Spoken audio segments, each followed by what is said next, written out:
Good morning. Good morning. Happy Thursday.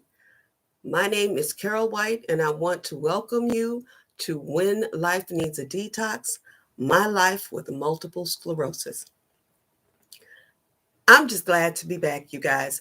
I want to thank you so much for your prayers, your love, your words of encouragement.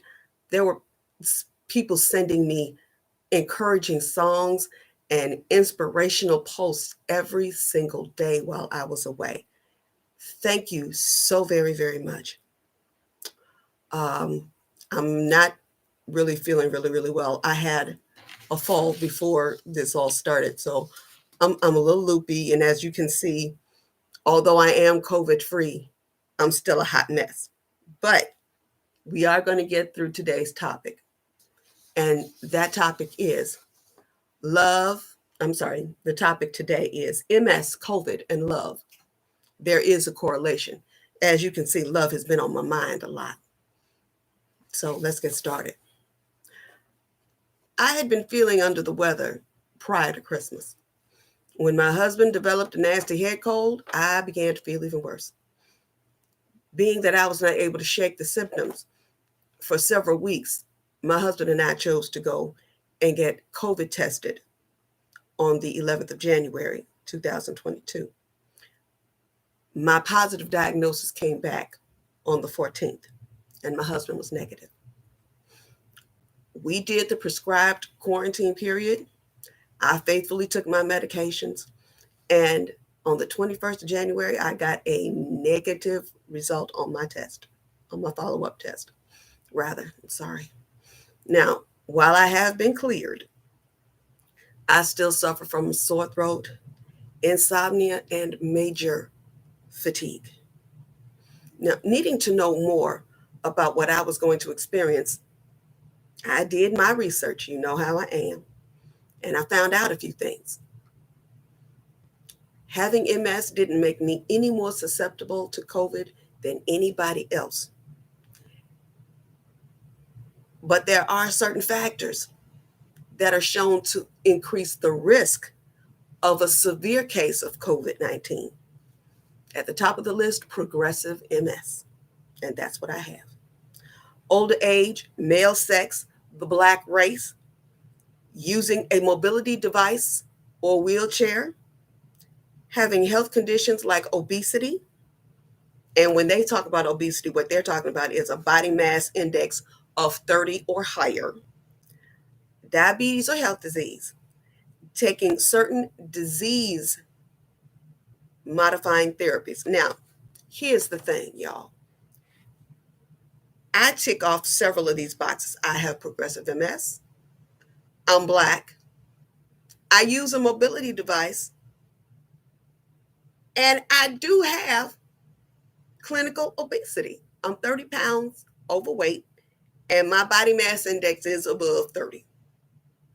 So I have a lot of factors, and I got a lot of work to do to make myself less risky.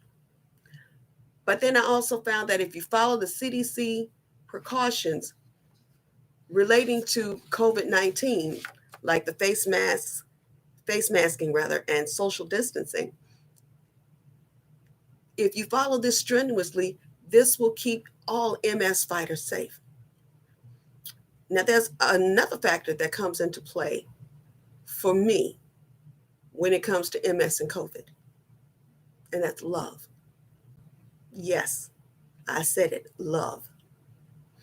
Getting vaccinated is an act of love towards yourself, your family, and your friends. When I chose to get vaccinated, I did my research and I had a long talk with all of my doctors before I could get over this fear of the unknown and, what is this drug going to do? What's going to happen to me if I don't take the drug? Or how will this drug interact with all of the medications I'm currently taking, up to and including my Ocrevus for my multiple sclerosis? I realized that my life longevity meant more to me than my fear.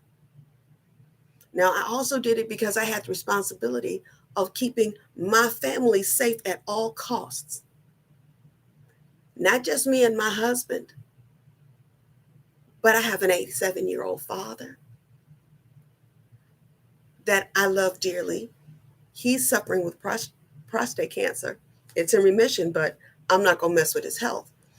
My baby sister had recently had a baby when I got vaccinated back in May. I wanted to be around this little girl, and she made it absolutely clear: if you were not vaccinated, love you dearly, don't come near me and my baby. And you couldn't get mad at her.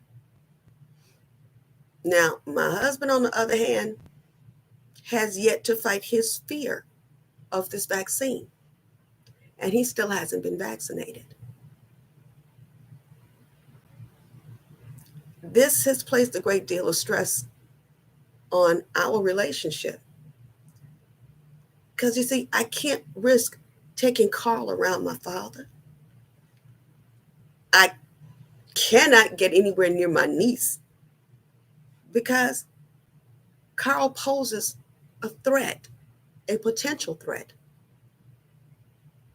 to the people that I love. But he's also somebody that I love. But him not having that vaccine, in effect, cuts me off from my family. And I got to tell you, I am feeling more than a few ways about this. The first one is that I'm disappointed in my husband, that he's not fighting his fear of this shot. And I know that my husband is fearful. Why? Because my husband has a little saying when he gets fearful about something that you've asked him to do. And he says, yeah, let me pray on that. Baby boy been praying since all of this kicked off, since they started and since they announced the vaccines. He's been praying about it since this kicked off. So I know that he's afraid. And I get it, because I was too. But at some point, you got to let go. You've got to let the love you have for your family and for yourself override this fear. Because living in fear means you are not living the best life that you can. And if he's not living his best life, I cannot live my best life. Y'all, my MS has affected my right side. That's the driving side. I can't drive to see these people that I love. I can't drive to see my family. So I need Carl to drive me. And I just think that to have him drive me all the way to where my sister lives, because she lives in a north suburb. My dad lives in the western suburbs. What is he going to do? Sit in the car? We're family. We're supposed to be together. This is time for us to spend together, loving each other. And we can't do that as a family because my husband's afraid.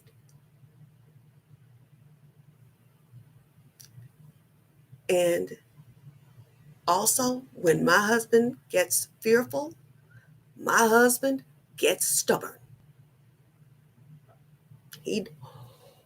Listen, I get it. I am stubborn as the day is long. Those of you that know me know when I get my jaw set, it takes an absolute act of God to unset it, especially if I think I'm right. But you've got to look at everything. You've got to look at the whole situation, and you've got to look beyond yourself. Because COVID ain't just about one person. COVID is about all of us. COVID is about each and every one of us, not just me and my husband in this house, or me and the family that I want to visit. This is a worldwide situation. We have to think about everybody. As hard as it may seem and as terrifying as it may seem, we all have to figure out what to do. We've all got to get on one page and be on one accord, as the Bible says, in order for us to get this under control. Now, I'm going to be honest. I had a whole lot more written down, but after the Lord made me sit down in my basement via a fall, I had to think about it. I love my husband, and I know that he loves me, but I know that my husband is scared. I can't just drop him and say, "You make me sick. You ain't gonna get the vaccine." Da da da da da da da da. You don't love me. Da da. That's not true. My husband does love me. He does, but he's scared, and I have to do. I've got to do this, and I have to do it because it's the only way it's going to get done. Instead of complaining and harping on what my husband has not done, I'm just going to have to love my husband through his fear.